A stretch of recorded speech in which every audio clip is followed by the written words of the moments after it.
வணக்கம். இன்றைய முக்கிய செய்திகள். புதுச்சேரி நகர பகுதிகளில் ஆக்கிரமிப்புகள் அதிரடி அகற்றம். பிரதமர் வருகையை ஒட்டி பாதுகாப்பு ஏற்பாடுகள் தீவிரம். தனியார் பள்ளிக்கு வந்த வெடிகுண்டு மிரட்டலால் பரபரப்பு. மோப்ப நாய் உதவியுடன் தீவிர சோதனை. கலால் துறை நடத்தும் சாராய கடை ஏலம் தொடங்கியது. வியாபாரிகள் போட்டா போட்டி. குடிமைப்பொருள் வழங்கல் துறை அமைச்சக ஊழியர்கள் ஆர்ப்பாட்டம். நியமிக்கப்பட்டுள்ள ஆய்வாளர்களை நீக்க வலியுறுத்தல்.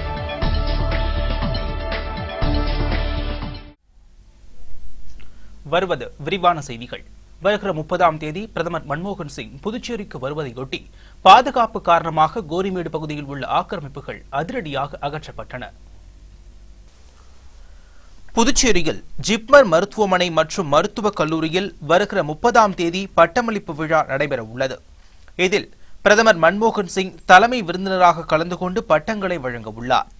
இதற்காக பாதுகாப்பு கருதி ஜிப்மர் மருத்துவமனை அமைந்துள்ள கோரிமேடு முதல் இந்திரா காந்தி சதுக்கம் வரை 3 கிலோமீட்டர் தூரம் வரை உள்ள ஆக்கிரமிப்பு கடைகளை நெடுஞ்சாலைத்துறை மேலாளர் உதயசங்கர் தலைமையில் அகற்றப்பட்டன.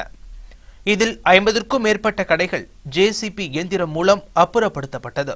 மேலும் பிரச்சனை ஏற்படாமல் இருக்க 100க்கும் மேற்பட்ட போலீசார் பாதுகாப்புடன் 200க்கும் மேற்பட்ட நெடுஞ்சாலைத்துறை ஊழியர்கள் ஆக்கிரமிப்பு அகற்றும் பணியில் ஈடுபட்டனர்.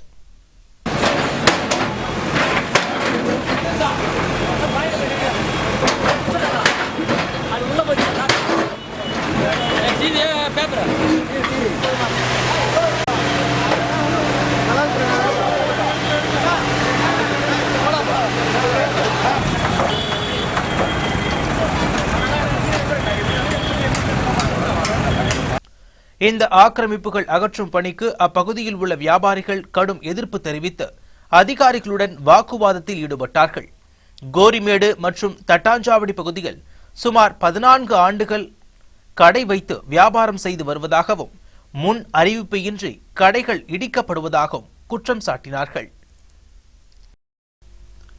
வில்லியனூர் அருகே உள்ள தனியார் பள்ளியில் வெடிகுண்டு வைத்திருப்பதாக வந்த மிரட்டலை அடுத்து மோப்பநாய் உதவியுடன் போலீசார் சோதனையிட்டனர். இதனால் அங்கு பரபரப்பு ஏற்பட்டது. வில்லியனூர் அருகே அரும்பார்த்தபுரத்தில் அமைந்துள்ளது ப்ளூ ஸ்டார் எனும் தனியார் மேல்நிலைப் பள்ளி.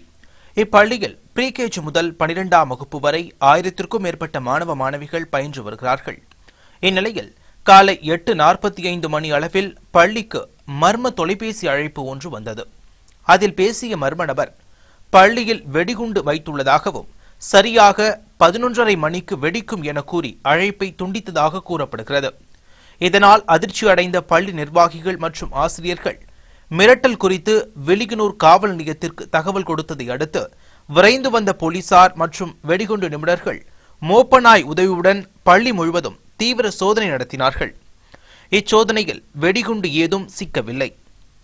வெடிகுண்டு மிரட்டல் வெறும் வதந்தியே என தெரிவிக்கப்பட்டதை அடுத்து வழக்கம் போல் பள்ளி இயங்கியது. இது குறித்து பள்ளி தாளாளர் மெய்வழி ரவிக்குமார் கூறுகையில், இன்று காலை என்னுடைய செல்லுக்கு உங்கள் பள்ளியில் குண்டு வைக்கப்பட்டிருக்கிறது, 11:30 மணிக்கு வெடிக்கும் என்ற ஒரு மர்ம நபர் பேசினார். இது குறித்து நான் காவல்துறைக்கு புகார் அளித்து அவர்கள் பாம்ப் ஸ்குவாட் மற்றும் டாக் ஸ்குவாட் இருவரையும் அழைத்து வந்து பள்ளியின் அனைத்து வகுப்பறைகளையும் ஆய்வு செய்து பள்ளியின் சுற்றுப்புறங்களும் மற்றும் அனைத்து பள்ளியை சார்ந்த இடங்களில் ஆய்வு செய்யப்பட்டு அதில் எந்த ஒரு துப்பும் தடயமும் அவர்களுக்கு கிடைக்கப்பெறவில்லை. ஆகவே இது ஒரு பொய் புரளி என்பதை அவர்கள் கண்டறிந்து அந்த பொய் தகவலை அளித்த மர்ம நபர் மீது தக்க நடவடிக்கை எடுப்போம் என்று உறுதி கூறியுள்ளனர். அனைத்து காவல்துறை அதிகாரிகளும் நேரில் வந்து ஆய்வு செய்து இந்த தகவலை எங்களுக்கு உறுதிப்படுத்தினார்கள். வெடிகுண்டு மிரட்டல் காரணமாக மாணவர்களின் பெற்றோர்கள் பள்ளி முன்பு திரண்டதால் அங்கு பரபரப்பு ஏற்பட்டது. புதுச்சேரியில் சாராயம் மற்றும் கள்ளுக்கடைகளை ஏலம் விடும் பணி தொடங்கியுள்ளது.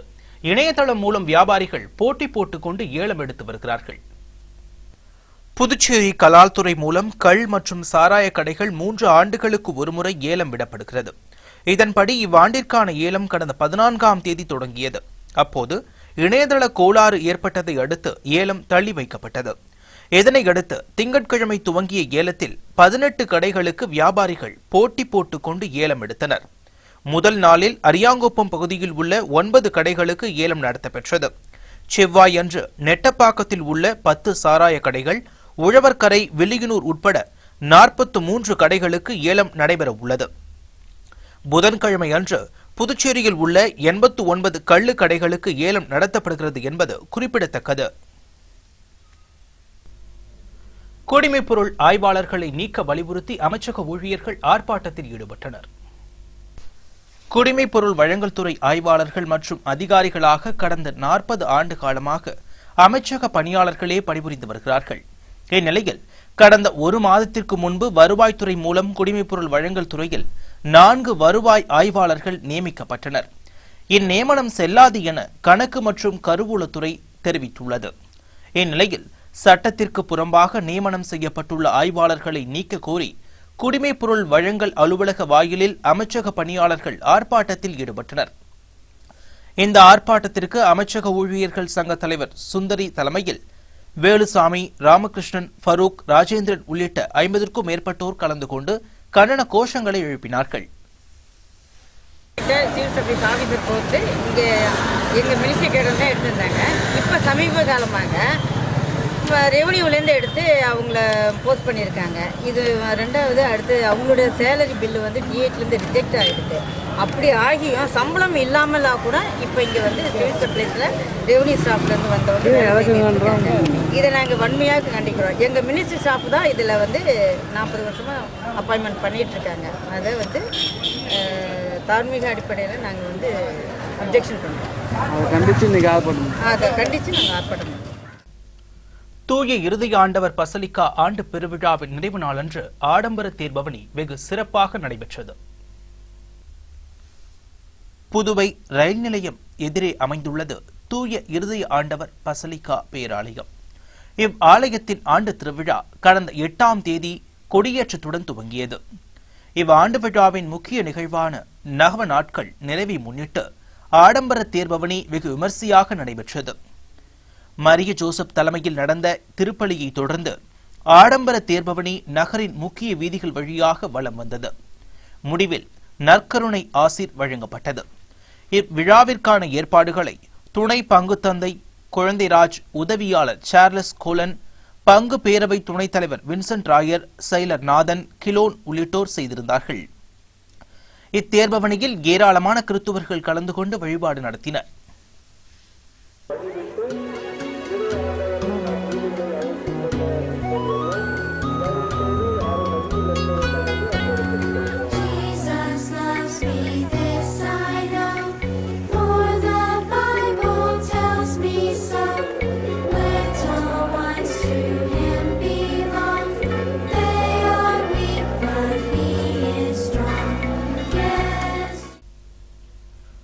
புதுவை பேருந்து நிலையம் அருகே வழிப்பறியில் ஈடுபட முயன்ற 6 குற்றவாளிகளை போலீசார் அதிரடியாக கைது செய்திருக்கிறார்கள். உருளையன்பேட்டை காவல்துறை துணை ஆய்வாளர் செந்தில்குமார் மற்றும் போலீசார் தீவிர ரோந்து பணியில் ஈடுபட்டிருந்தார்கள். புதிய பேருந்து நிலையம் எதிரே உள்ள பெரியார் நகர் பள்ளிவாசல் தெருவில் ரோந்து பணியில் ஈடுபட்டுக் கொண்டிருந்த போது அங்கு பதுங்கியிருந்த ஒரு கும்பல் போலீசாரை பார்த்ததும் பயந்து ஓடியது. இதனால் சந்தேகமடைந்த போலீசார் 6 பேர் கொண்ட கும்பலை மடக்கி பிடித்தனர். அவர்கள் மறைத்து வைத்திருந்த கத்தி மற்றும் அரிவாளை போலீசார் பறிமுதல் செய்தனர். அவர்களிடம் நடத்தப்பட்ட விசாரணையில் நெல்லித்தோப்பை சேர்ந்த அசோக், தீபன், பெரியார் நகரை சேர்ந்த ரஞ்சித்குமார், மணி, பிரான்சிஸ், வெங்கடேசன் என்பது தெரிய வந்தது. இவர்கள் வழிப்பறியில் ஈடுபட திட்டமிட்டிருந்ததும் விசாரணையில் தெரிய வந்தது. இதனையடுத்து 6 பேரையும் போலீசார் கைது செய்தனர். காமராஜர் நகர் தொகுதியில் சாலை அமைப்பதற்கான மேம்பாட்டு பணிகளை முன்னாள் முதல்வர் வைத்திலிங்கம் பூமி பூஜை செய்து துவக்கி வைத்தார். காமராஜர் நகர் தொகுதிக்கு உட்பட்ட வாணிதாசன் வீதி, கண்ணதாசன் வீதி, சௌரிராஜன் வீதிகளுக்கு சாலை அமைக்க தொகுதி மேம்பாட்டு நிதியிலிருந்து 8 லட்சம் ரூபாய் மதிப்பீட்டில் சாலை அமைப்பதற்கான பூமி பூஜை விழா நடைபெற்றது. இவ்விழாவில் முன்னாள் முதல்வர் வைத்திலிங்கம் கலந்து கொண்டு பணியினை தொடங்கி வைத்தார். இதில் முன்னாள் கவுன்சிலர் தமிழரசி உட்பட ஊர் முக்கிய பிரமுகர்கள் கலந்து கொண்டனர். இதேபோல் காமராஜர் நகர் தொகுதிக்கு உட்பட்ட வெங்கடா நகர் பகுதி, புதுவை சிவம் வீதி மற்றும் வெங்கடா நகர் முதல் தெருவிற்கான சாலை அமைப்பதற்கு தொகுதி மேம்பாட்டு நிதியிலிருந்து 9,50,000 ரூபாய் மதிப்பீட்டில் பூமி பூஜை நடத்தப்பெற்றது. இதில் தொகுதியின் சட்டமன்ற உறுப்பினரும் முன்னாள் முதல்வருமான வைத்திலிங்கம் கலந்து கொண்டு பூமி பூஜை செய்து வைத்தார். இந்நிகழ்ச்சியில் முன்னாள் கவுன்சிலர் தமிழரசி உட்பட ஊர் முக்கிய பிரமுகர்கள் கலந்து கொண்டனர். விளம்பரத்திற்கு பிறகு வரும் செய்திகள். நரிக்குறவர் குடியிருப்பில் அடைக்கப்பட்டிருந்த 50க்கும் மேற்பட்ட கிளிகள் வனத்துறையினர் மீட்டனர்.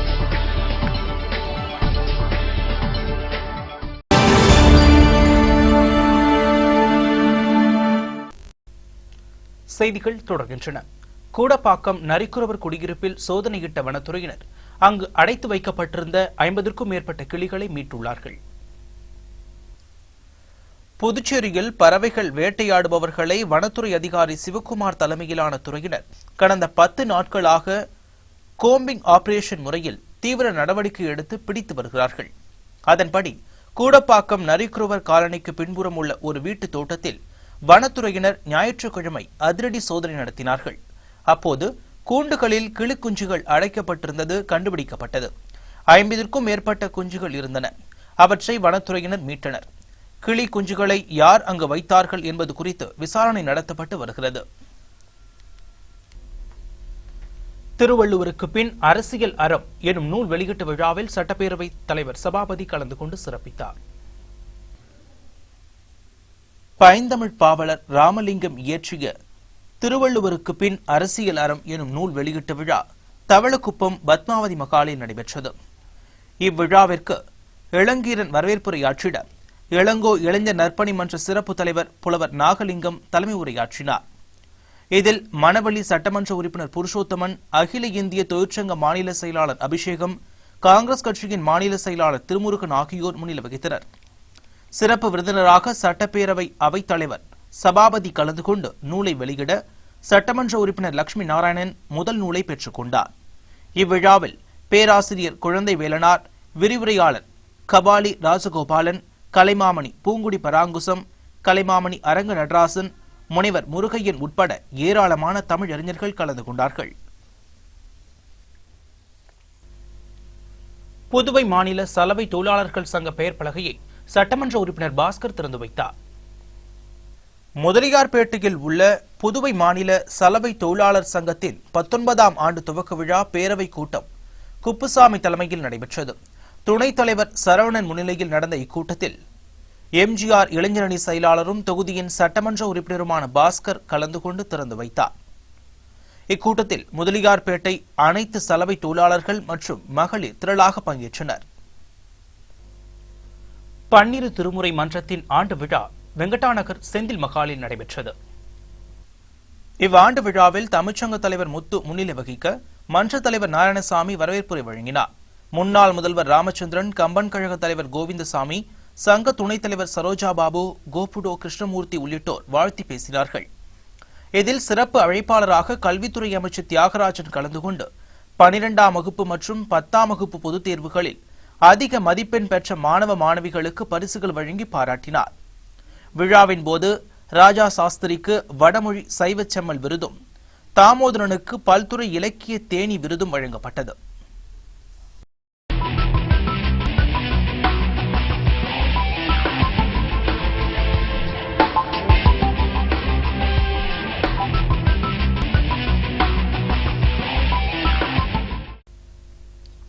விமானிகளின் தொடர் வேலைநிறுத்த போராட்டத்தை அடுத்து புதிய விமானிகளுக்கு பயிற்சி அளித்து ஏர் இந்தியாவில் பணியமர்த்தப் போவதாக சிவில் விமான போக்குவரத்து துறை அமைச்சர் அஜித் சிங் கூறியிருக்கிறார். ஊதிய உயர்வு, சிறப்பு போயிங் விமான பயிற்சி உட்பட சில கோரிக்கைகளை தமக்கு செய்து தர வலியுறுத்தி ஏர் இந்திய விமானிகள் வேலைநிறுத்த போராட்டத்தில் ஈடுபட்டு வருகிறார்கள். இப்போராட்டத்திற்கு டெல்லி உயர்நீதிமன்றம் மத்திய அரசு கண்டனம் தெரிவித்தும் கூட விமானிகள் தங்களது போராட்டத்தில் இருந்து பின்வாங்கவில்லை. இந்நிலையில் ஏர் இந்தியாவிற்கு புதிய விமானிகளை பணியமர்த்த மத்திய சிவில் விமான போக்குவரத்து துறை முடிவு செய்துள்ளது.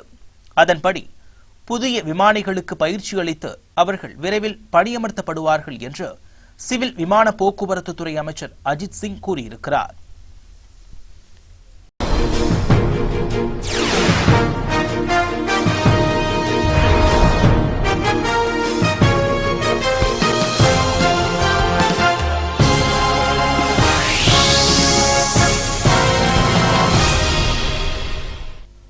சர்வதேச விண்வெளி ஆய்வு மையம் அமைப்பதற்காக சென்றுள்ள சீன குழுவினர் 50 வகையான உணவுப் பொருட்களை எடுத்து சென்றுள்ளதாக தகவல்கள் தெரிவிக்கின்றன.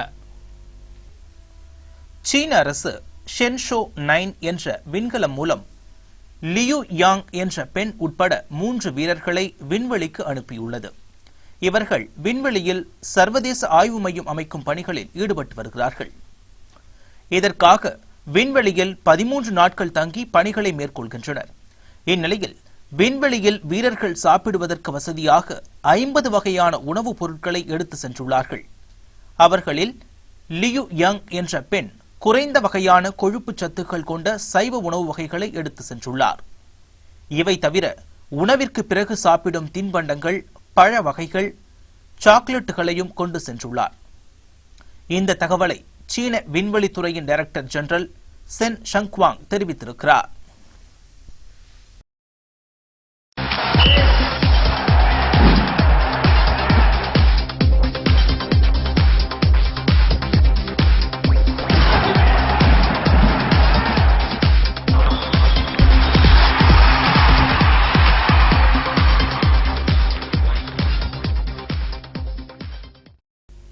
இந்திய கிரிக்கெட் அணி அடுத்த மாதம் இலங்கை செல்கிறது. இந்திய அணி இலங்கையுடன் 5 ஒருநாள் போட்டிகள் மற்றும் 2 T20 போட்டிகளில் விளையாட இருக்கிறது. வரும் ஜூலை 22ஆம் தேதி இந்த போட்டி தொடங்க உள்ளது. அதன் பின்பு இந்திய அணி உள்ளூரில் நியூசிலாந்துடன் ஆகஸ்ட், செப்டம்பர் 2 டெஸ்ட் மற்றும் 2 T20 போட்டிகளில் விளையாட உள்ளது. பின்னர் செப்டம்பர் 18ஆம் தேதி முதல் அக்டோபர் 7ஆம் தேதி வரை இலங்கையில் நடைபெறும் T20 உலக தரவரிசை போட்டிகளில் விளையாட உள்ளது. இந்திய இலங்கை இடையேயான போட்டி விவரங்களை காண்போம். ஜூலை 22ஆம் தேதி முதல் ஒருநாள் போட்டியும், ஜூலை 24ஆம் தேதி 2வது ஒருநாள் போட்டியும், ஜூலை 28ஆம் தேதி 3வது ஒருநாள் போட்டியும் நடக்கிறது. ஜூலை 31ஆம் தேதி 4வது ஒருநாள் போட்டியும், ஆகஸ்ட் 4ஆம் தேதி கடைசி ஒருநாள் போட்டியும் நடைபெறுகிறது. முதல் T20 போட்டி ஆகஸ்ட் மாதம் 7ஆம் தேதி நடைபெற உள்ளது என்பது குறிப்பிடத்தக்கது.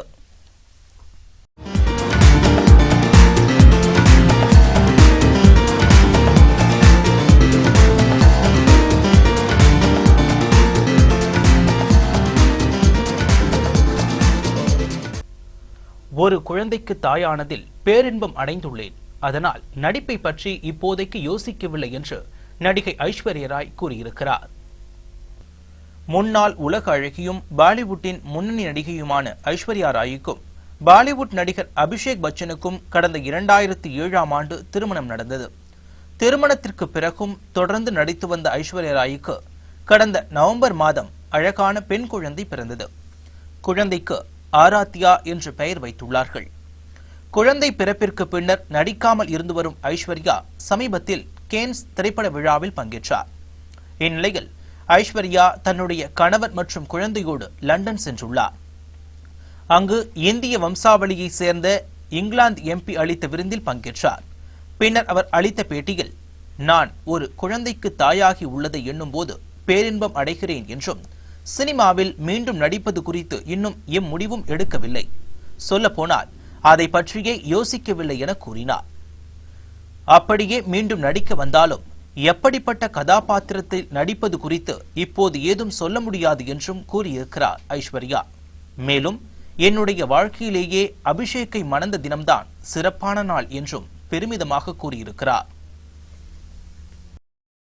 மீண்டும் இன்றைய முக்கிய செய்திகள். புதுச்சேரி நகர பகுதிகளில் ஆக்கிரமிப்புகள் அதிரடி அகற்றம். பிரதமர் வருகையை ஒட்டி பாதுகாப்பு ஏற்பாடுகள் தீவிரம். தனியார் பள்ளிக்கு வந்த வெடிகுண்டு மிரட்டலால் பரபரப்பு. மோப்ப நாய் உதவியுடன் தீவிர சோதனை. கலால் துறை நடத்தும் சாராய கடை ஏலம் தொடங்கியது. வியாபாரிகள் போட்டா போட்டி. குடிமைப்பொருள் வழங்கல் துறை அமைச்சக ஊழியர்கள் ஆர்ப்பாட்டம். நியமிக்கப்பட்டுள்ள ஆய்வாளர்களை நீக்க வலியுறுத்தல்.